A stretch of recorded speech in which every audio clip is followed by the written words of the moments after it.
Olá, queridos! Aqui é o Fala Misa, você está no canal Fala Misa e este canal tem o objetivo de levar para vocês conteúdo evangélico, entrevista, entretenimento, e hoje eu tenho prazer, alegria de receber um amigo, um irmão, ele que vai aqui contar bastante conteúdo da sua história, e nós vamos juntamente com vocês compartilhar, né, dessa entrevista com o Maicon. Maicon, seja muito bem-vindo, a paz do Senhor. Amém, a paz do Senhor.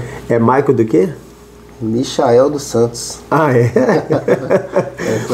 Muito bem, então estamos recebendo aqui o Maicon dos Santos, né? Michael, né? Michael fala Maicon. Maicon. Muito bem. Olha, para você que não é inscrito no canal, né, se inscreva no canal Fala Misa, tá bom? Aciona aí o sininho, né, para as notificações. E vamos para o vídeo, viu? Deus abençoe vocês. Muito bem, recebemos aqui o Maicon. Tudo bem, Maicon? Tudo ótimo. Ótimo, graças a Deus. O Maicon, eu tenho, assim, a gente vai fazer aqui uma entrevista, assim, eu preparei aqui um pouco as perguntas, para a gente não se enrolar tanto, né? E eu gostaria primeiro de saber, Maicon, sobre a sua conversão, né? A pergunta é: o que te levou a aceitar Jesus como Salvador? Pastor, o que levou eu a aceitar Jesus como meu Salvador é uma história que bastante pessoas já conhece. Eu conheci Jesus dentro do cárcere. Eu precisei passar por um lugar difícil, né? Só cortando assim, ô Maicon, antes disso acontecer, você não tinha ouvido falar de Jesus ainda? Então, eu fui criado na igreja católica, eu fiz catequese, né? Fiz primeira comunhão, só que não me atraiu. É algo que não me atraía, eu era uma pessoa mais do mundo, não seguia a religião, tudo. Só que assim, eu cresci no meio do católico, minha mãe se converteu e através da conversão da minha mãe eu ouvia louvores através dela e, tipo, como ela já falou diversas vezes, ela ouvia louvores, cantava, louvava em alto e em bom som e eu nunca reclamei. E assim, isso entrou na minha mente, e eu nunca imaginava, né? E daí dentro da prisão, que Deus me colocou lá, eu ouvi os louvores que a minha mãe ouvia. E tipo, daí eu vi que era de Deus, eu tinha que me converter, né? Então, resumidamente, assim, ouvir falar mesmo de Jesus, então você ouviu lá dentro da prisão? Dentro da cadeia. Certo. E agora, como foi a experiência no momento da sua conversão ali, quando que você decidiu mesmo? Você chegou a levantar a mão aceitando Jesus como Salvador? Como que foi o ato da tua conversão? Então, eu tava um dia, né, eu cheguei lá na cadeia com uns 3 dias mais ou menos. O pessoal todo dia fazia dentro da cadeia. E só resumindo ou esclarecendo, foi uma prisão injusta, né? Foi. Isso. Foi uma prisão a qual Deus quis colocar eu lá. Deus quis colocar eu lá e eu nunca mexi com droga. E eu tava tem pessoas que dizem, você estava no lugar errado e na hora errada. Não, eu estava onde Deus queria que eu estava e aconteceu da maneira que Ele quis que acontecesse, né? Não foi da maneira agradável, né? Mas foi o agir de Deus. Nossa, não foi difícil, mas foi o agir de Deus e foi para a honra e a glória dele. E foi tremendo. Cheguei lá, eu tinha um vício muito que me pegava muito, que era o cigarro. Fumava cigarro desde os meus 12 anos, eu fui preso com 22 anos. Na cadeia, lá na cadeia, o cigarro ele é dinheiro, o cigarro ele é distração, o cigarro é o passatempo, o cigarro é muito assim na cadeia. É moeda lá, né? É moeda. E assim, eu com 3 dias eu reconheci que era de Deus, que era para mim estar lá, era de Deus. E eu lembrei os irmãos louvando lá, os bença, que lá na cadeia fala bênção, tem o pessoal do mundo, e tem os bença, que é de uma igreja, de uma cela específica, a qual as pessoas escolhem servir a Deus. E lá é sério, lá servir a Deus é coisa séria, pastor. Lá é coisa séria. E eu via os louvores que os irmãos cantavam lá, e eu com 3 dias eu comecei a entender por que eu estava ali. Comecei a entender, e num ato de fé, com muita fé, coloquei o joelho no chão, coisa que eu acho que eu nem lembro quando eu fiz isso, antes de eu ir preso. Coloquei o joelho no chão e fiz um propósito com Deus, pedi para Deus tirar a vontade de fumar, quem fosse me oferecer o cigarro, e fiz um propósito com Ele para onde eu sair dali de dentro. Só que através disso Deus trabalhou tremendamente. Foi coisa gloriosa. E mesmo lá dentro, claro que você conheceu Jesus lá, e lá dentro teve alguém que te influenciou para o ato mesmo de aceitar Jesus, de tomar a decisão de servir a Cristo? Teve alguém assim na cela, alguém, né, que te influenciou, ou você tomou a decisão sozinho, sem ninguém influenciar, sem ninguém convidar você para o ato de aceitar Jesus, de servir a Cristo? Ou você procurou alguém para servir a Cristo, ou alguém te influenciou, falou da Bíblia, falou de Jesus?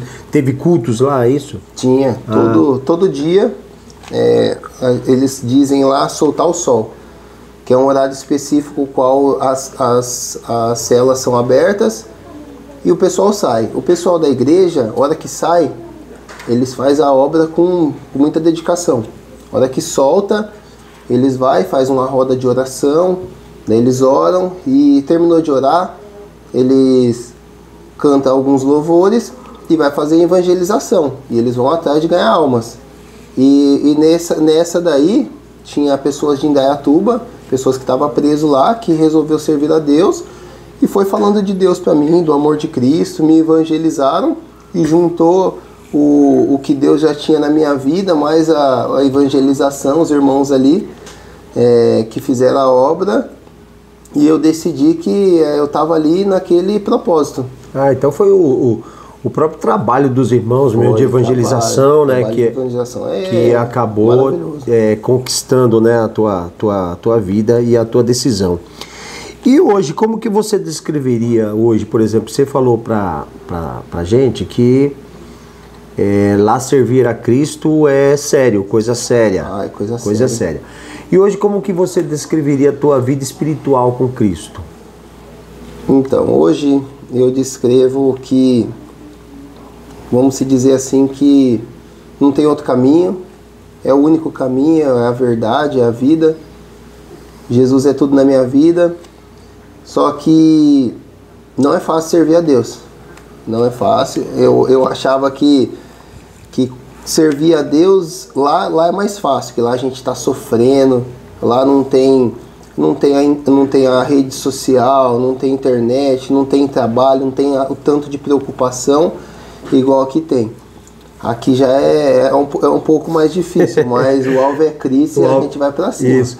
E assim, as pessoas que às vezes estão encarceradas, estão presos, geralmente ela parte para um caminho assim de leitura, ler livros, até para passar o tempo, provavelmente, né?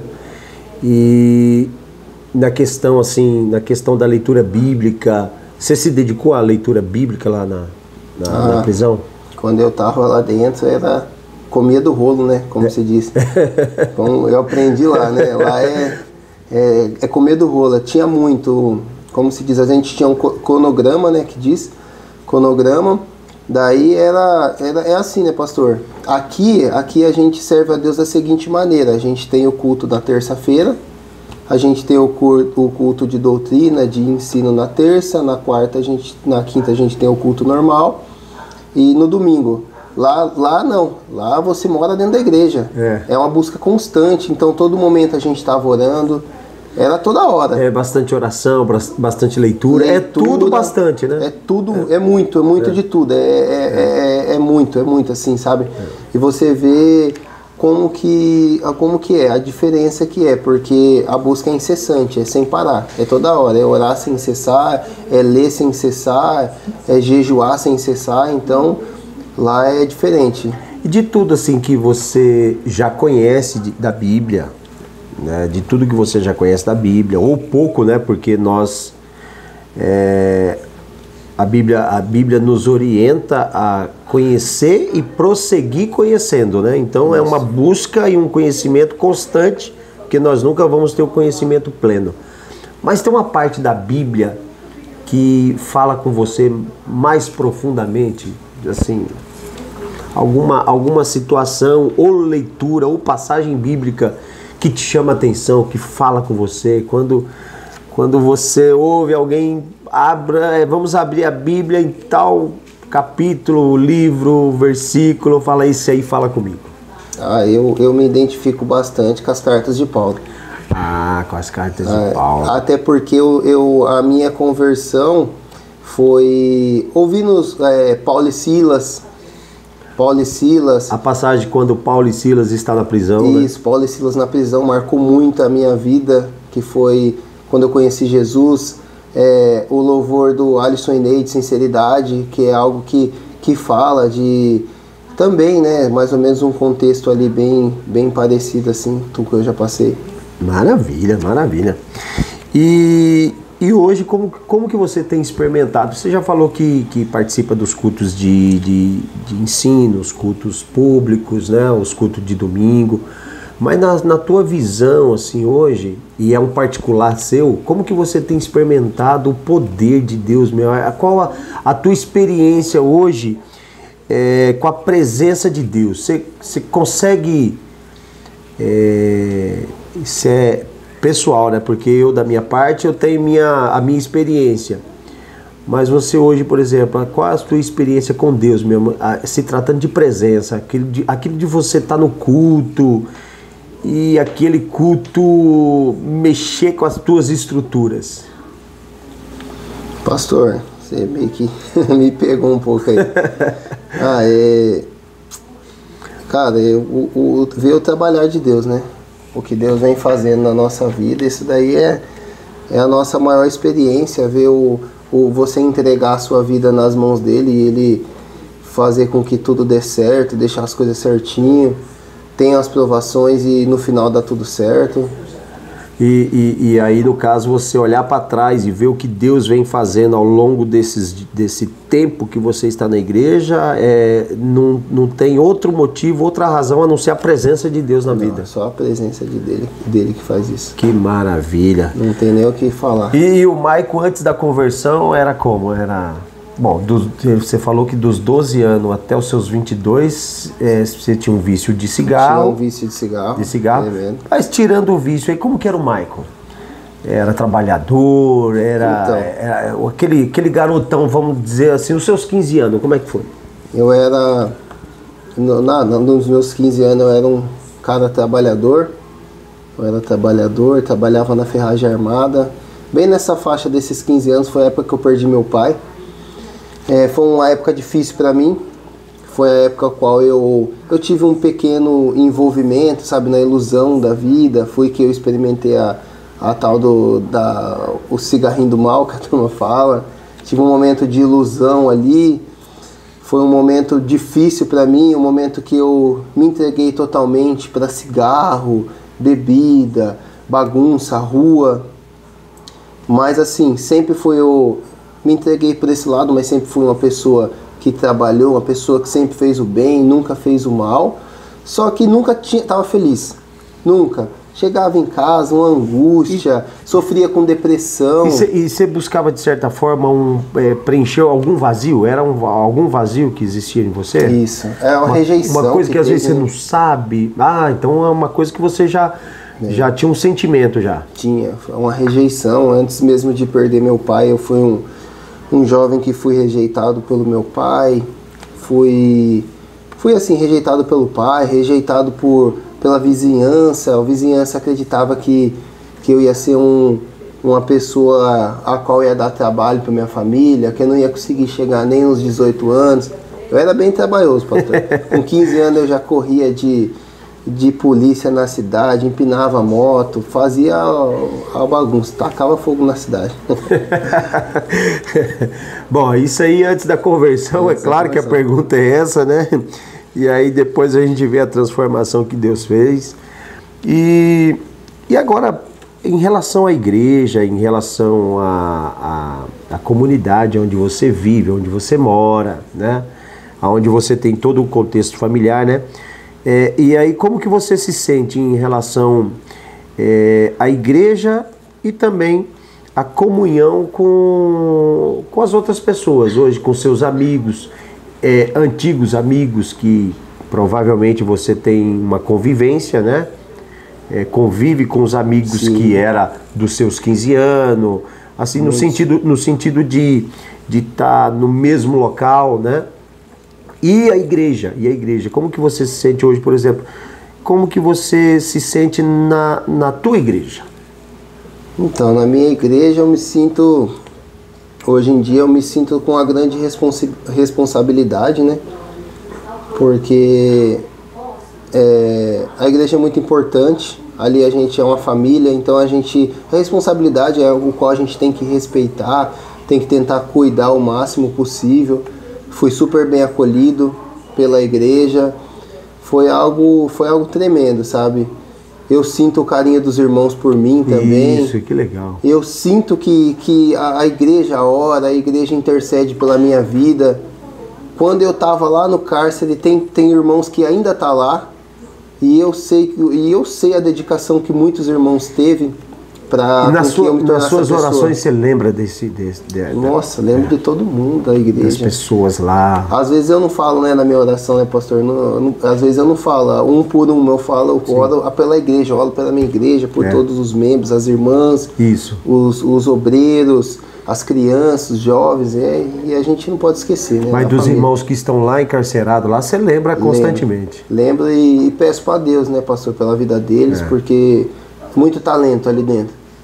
Eu queria que todos os irmãos, todas as pessoas tivessem um pouquinho da experiência que eu tive. Não de estar lá dentro, assim, envolvido, lá preso, igual eu tive, mas pelo menos ir fazer a obra lá na gaiola, pregar, falar de Deus. Do período que você esteve lá, que foi quanto tempo?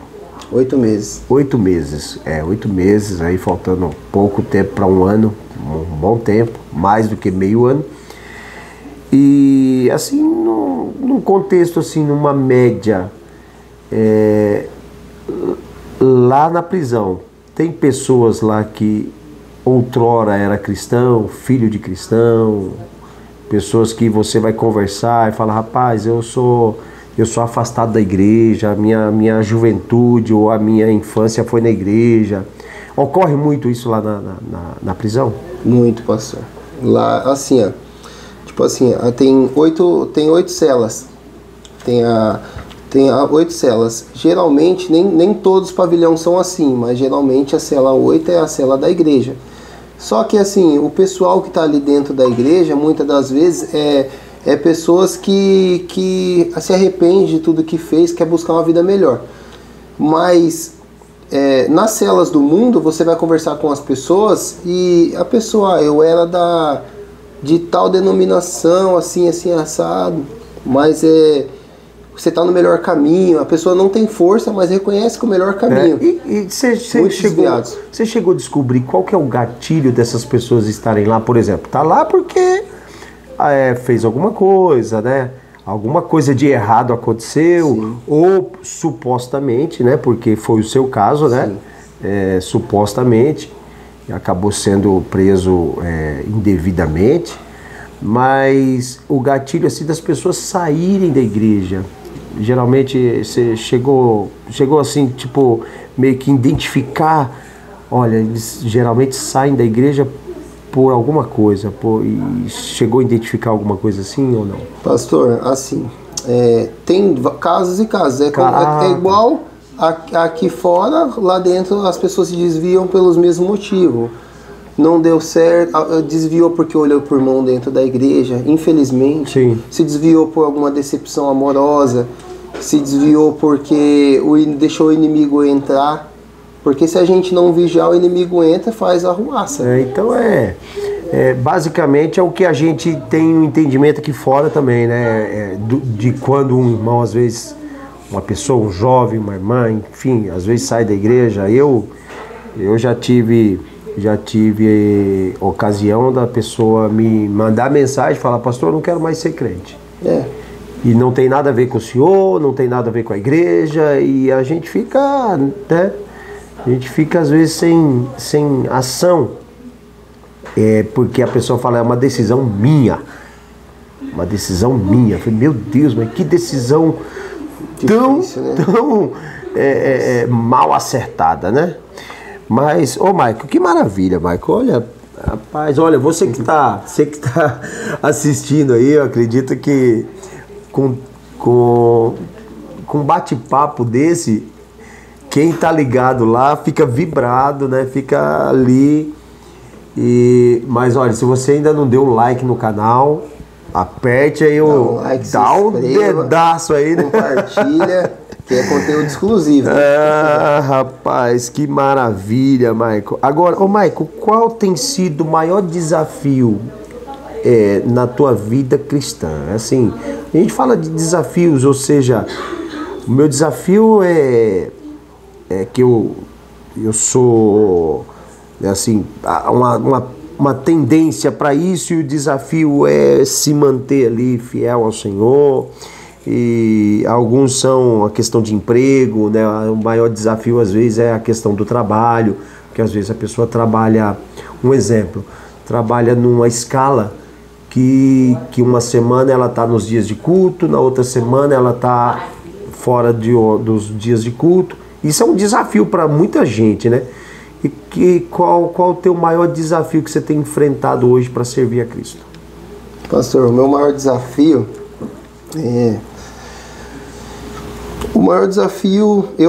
em questão de trabalho, como eu sou autônomo, hoje em dia eu trabalho pouco, né? Então, trabalha pouco, ganha muito. Eita, pouco e ganha muito. Porque é o que tá na boca do povo, né, gente? Quem trabalha muito não tem tempo de ganhar dinheiro.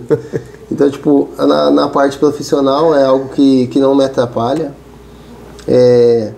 A luta é distração. Muitas das vezes, diária, né? A luta diária, uma distração, sabe? A luta que eu falo, a minha maior luta comigo mesmo porque outrora, quando eu conheci Jesus, eu tinha tempo para buscar Ele.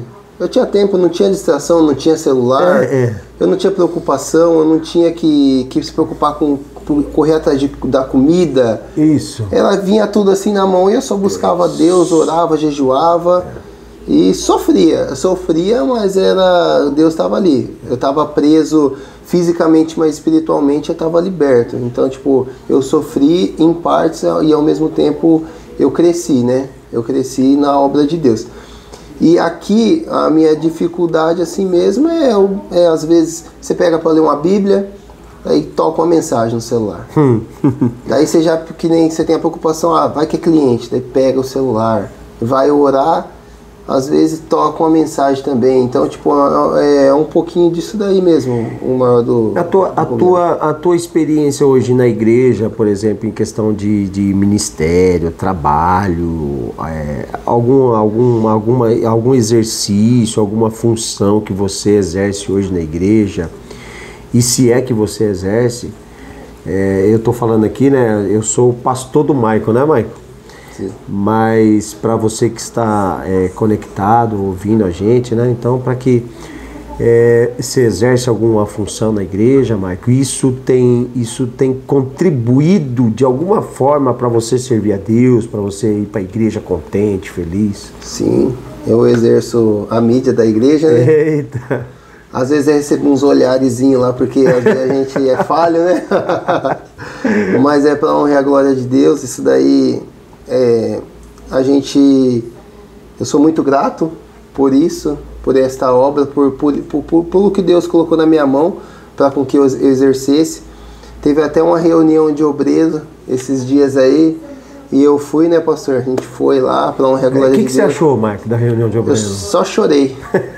Eu só chorei, porque eu sonhava, sempre sonhei com isso, né? Quando eu conheci Deus, Quando eu conheci Deus, logo após assim que eu conheci, comecei a servir a Deus, o meu sonho era ser um crente ativo. Fazer a obra. Eu não queria ser aquele crente, eu nunca quis ser o crente, sentar no banco, ir embora e é isso daí, acaba aí. Não, é progredir na obra de Deus. Então, em relação à tua posição, a próxima pergunta aqui seria qual a sua expectativa ministerial para o futuro mesmo. O apóstolo Paulo, ele diz que quem deseja o episcopado, excelente coisa deseja. E aí tem todo um relato de como que essa pessoa deve ser para exercer isso. Então, esquecendo toda essa parte que a gente sabe lá, que Paulo fala, né? E aí tem que ser assim, assim, assim, assim. E a gente sabe que você tem lutado para isso. Depois a gente vai entrar numa área aqui que atuar é uma coisa pessoal, mas em relação assim ministério e tal, você tem desejo assim de ser um obreiro na casa do Senhor, exercer ministerialmente falando? Sim, tenho. O desejo do meu coração, o que eu quero, né? E eu tenho fé que Deus vai proporcionar. E Deus não é homem para que minta, nem filho do homem para que se arrependa, né? E Ele prometeu. E ser um pregador da palavra de Deus, isso. Trabalhar para a obra, tudo tem uma certa hierarquia, né? É tudo um passo, um degrau, depois do né? outro, um degrau, tudo certinho. Mas é isso aí, é buscar ser cheio da presença de Deus, para que Deus honre a gente, né? Porque se a gente não fazer por onde, Deus não vai fazer, né? Muitas das vezes. E aí 2024 começa como? Como que começa 2024? Nossa. 2024. Né? Nós estamos finalizando o 2024, né? Estamos aqui finalizando 2024. Mas como que começou esse ano para você? Nossa, esse ano aqui foi só bênção, foi só vitória. Esse ano eu comecei casando, né? Começou casando. O pastor me casou. Então, que maravilha. Era coisa que eu nunca imaginei que ia acontecer assim, tipo, antes de eu conhecer Jesus, né? Porque sim, depois que eu conheci, eu aprendi que o casamento é algo glorioso, é primordial na vida do homem, né? E casei, graças a Deus, foi um casamento maravilhoso, um casamento abençoado, cheio da presença de Deus. Nosso convidado principal foi Jesus. Que maravilha. Então foi tudo maravilhoso. Quando a gente coloca Jesus na frente, não tem como dar errado, né? E logo após a gente batizou, eu e minha esposa, o pastor me batizou também, me casou, me batizou. Que maravilha. E foi só vitória. A gente conquistou bens materiais, né, que é necessário, carro, a gente conquistou o nosso terreno, a gente deu início na nossa construção e o ano foi bênção, teve luta, sim, teve prova, mas Deus ele vai nos provar, né, pra gente ser aprovado, né? Os desafios, né, continuam, né? Continua. E qual que é a sua expectativa assim para 2025? Vamos falar pro ano que vem, né? Pro ano que vem, 2025, qual a sua expectativa assim primeiro como servo do Senhor, né? Expectativa de avançar no reino, né? E depois como cidadão, como cidadão, como um contribuinte, né? E falar em termos materiais. Então, a minha expectativa é pro ano que vem buscar mais, né? Primeiramente, buscar de verdade, buscar e confiar mais nele, não murmurar, né? Não murmurar e alcançar os objetivos, coisas que a gente não conseguiu alcançar esse ano, que parece que foi um ano, quando é bom, né, pastor? Passa assim, né? Foi um ano tão bom que ele não deu nem tempo de fazer algumas coisas que a gente tinha em mente. Mas assim, não fica... Como o ano foi bom, a gente percebe que não fica também a frustração, né? A gente não chega no final do ano frustrado, não, irado. Não, chega em paz, alegre, feliz, com gratidão, né? Por tudo, sim, que Deus fez. Nossa, e assim, no teu âmbito material aí, você falou que conquistou o carrinho, o carro, né, para sua mobilidade.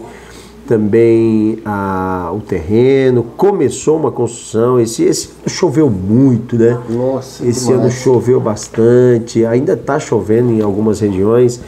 E aí, então, o desafio para 2025 é dar continuidade a todo esse na nossa casa, empreendimento aí, né? Em nome de Jesus a gente vai dar continuidade, a gente vai sair do aluguel ano que vem. Que maravilha! Ô Maico, vamos aqui dar uma descontraída, né, gente? Que você hoje, pelo que eu percebi aqui na nossa conversa, você é uma pessoa, por mais que está recente na igreja, né, a gente percebe já na tua conversa, já no teu linguajar, né, na tua forma de falar, já uma experiência, um convívio com a Bíblia, né, intenso, e a gente percebe aí o que você traria de conselho hoje para essa juventude que de repente está pensando em sair da igreja, né, com pensamento. Eu sempre, quando eu oro, eu sei que a pergunta está um pouco longa, mas quando eu oro pelos adolescentes, por exemplo, adolescente tem uma mente que ainda não está formada. Não. Então o que ele tem na mente? Ele tem muitos questionamentos. Então a criança, quando está começando, ela fica perguntando para a mãe toda hora, né? Mãe, o que é isso? A mãe fala, responde. Aí de novo, pergunta. Por quê? Até ela ter certeza que ela aprendeu. E o adolescente, o jovem, ele tem muito questionamento. E às vezes esses questionamentos, eles não são preenchidos. Não tem resposta para esses questionamentos, porque às vezes ele se isola, ele procura a resposta nos amigos da escola, às vezes ele não conversa com o pai, com a mãe, então ele procura a resposta num amigo da rua, né? Então esses questionamentos vão ser respondidos da forma que ele vai ouvir, né? Não é talvez não é uma forma bíblica, não é uma forma espiritual, mas ele vai ouvir porque ele está com tantos questionamentos, a mente está tão com várias perguntas, que aonde ele obter uma resposta, aquilo para ele vai ser o padrão, né? Então o que você aconselha esses jovens, adolescentes aí que estão com esses questionamentos tão aflorados? O que eles precisam, qual o caminho que eles precisam trilhar? Pastor, os jovens hoje em dia, eu já percebi, principalmente os jovens que tá dentro da igreja, eles têm uma certa curiosidade com as coisas do mundo. Eu confesso aqui que eu já fiquei com vontade de pegar jovem de dentro da igreja, colocar na minha moto e falar, vem aqui, para você ver como que é o mundo lá fora. Eu já tive essa vontade. Só que hoje, como cristão, eu já não faria dessa mesma forma, sabe? Eu ia contar a minha história, e dar direção, mostrar para eles que o mundo lá fora é tudo ilusão. O mundo é ilusão. E os jovens, o que eles têm que... Eles têm que se apegar, muitas das vezes, em exemplos da igreja. Tem que se aproximar mais de um obreiro que está ali, de uma irmã. Tem que tentar ter esse tipo de amizade, entendeu? E não dar ouvido para algumas pessoas, até mesmo pessoas que estão dentro da igreja. Buscar. O segredo é a busca. É o jovem comer do rolo. É o jovem ler Bíblia. Orar. É o jovem jejuar. O jejum. Mortificar, né, a carne. Nossa, o jejum é maravilhoso. Porque a nossa carne, ela só chama a gente para pecar. E lá vocês, por exemplo, lá na prisão, como a gente falou aqui da questão de ler, de jejuar, de orar, as coisas eram feitas sempre coletivamente. Por exemplo, vocês sentavam assim em volta um do outro, assim, para ler a Bíblia ou discutir algum assunto bíblico? Pastor, a gente tinha... A maioria dos trabalhos que eram feitos era trabalho Monitorado? Coletivo, né? Em grupo. Ah, tá. Era mais trabalho em grupo. A gente, vamos estudar a Bíblia.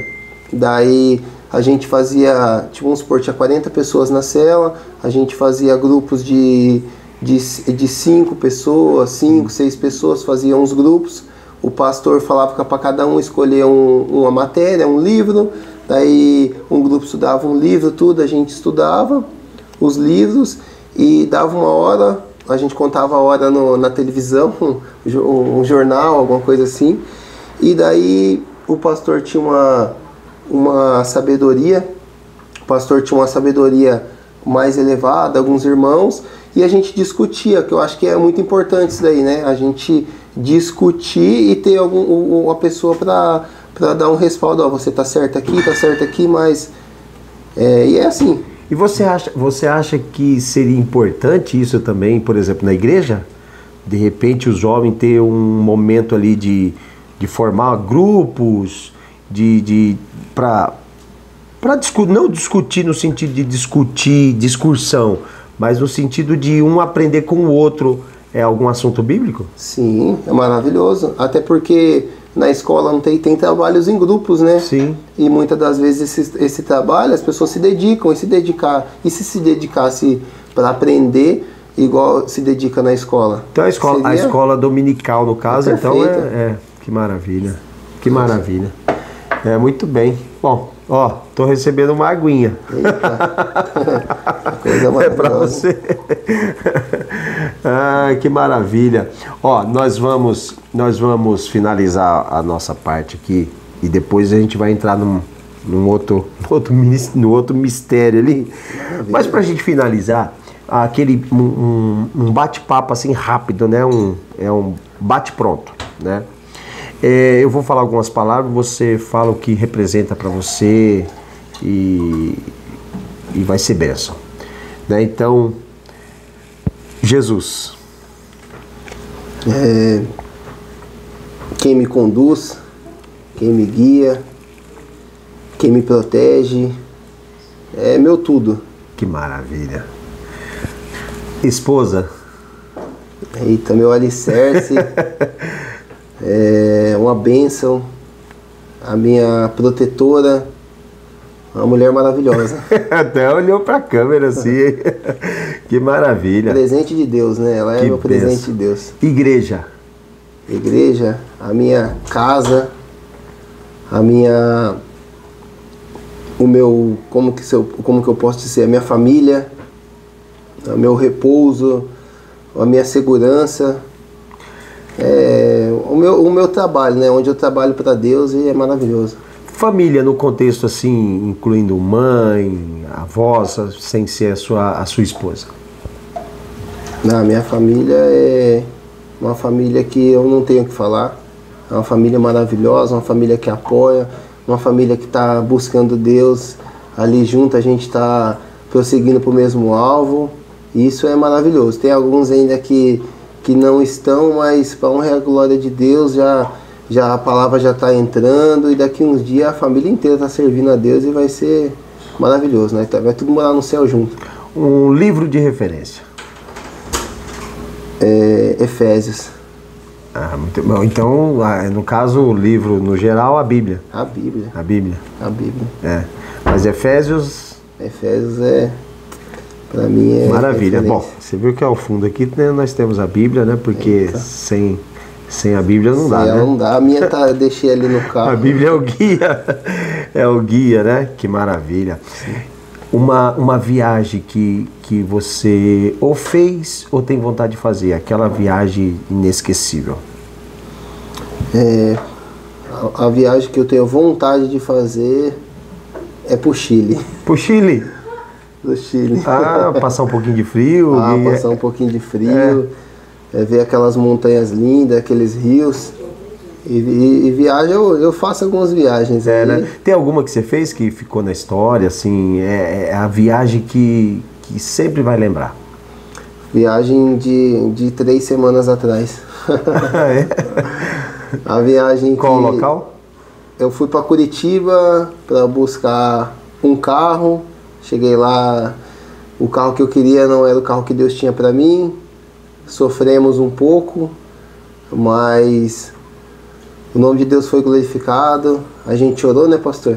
A gente orou e Deus operou um milagre ali que é coisa maravilhosa. E aí, o carro deu certo. Deu certo. Tô com ele aí na frente. Maravilha. E aí, a viagem parou em Curitiba? Não, a gente foi lá pra Balneário. A gente foi lá na Dubai brasileira. Então, essa viagem aí marcou já. Eita, marcou. Foi. É uma viagem que te deu tanto prazer no sentido da viagem, quanto experiência para contar futuramente, né? Sim, nossa, é a fé, né? Aquela viagem foi maravilhosa, a qual eu coloquei a minha fé em ação e Deus fez o milagre acontecer. Que maravilha, que maravilha. Então fica aí a expectativa de ir para o Chile. Né? Gente, se Deus quiser, ano que vem. A vontade era ir de moto, né, pastor? Eu tinha essa vontade. Muito bem. Não só ir pro Chile, mas ir de moto. Ir de moto. Então maravilha. Amoleceu o coração da varoa, orar bastante, né? e Deus fazer acontecer. Vai ser bênção. Vai ser bênção. Isso aí você pode ter certeza, né? E a gente bateu bastante, um papo gostoso aqui. Eu quero agradecer, né? Eu quero agradecer muito. Eu acho que esse bate-papo nosso aqui, Michael, eu acho que só abriu as portas para a gente voltar outra vez. Sim. Né? E dar uma como se diz, uma sequência nesse bate-papo. E vai ser bênção para todos nós. Eu quero imensamente agradecer aqui e convidar você para retornar. E você falou que a esposa é bênção, é protetora, bastante coisa aí, né? Muitas características. Então o convite fica para quando você voltar, trazer a esposa para a gente bater um papo aqui junto. Sim. Né? E entender um pouco da parte dela também, todas essas experiências, a conversão e a trajetória dela também. Pode ser? Pode ser, maravilha. Maravilha, que benção. Então tá bom, eu quero agradecer.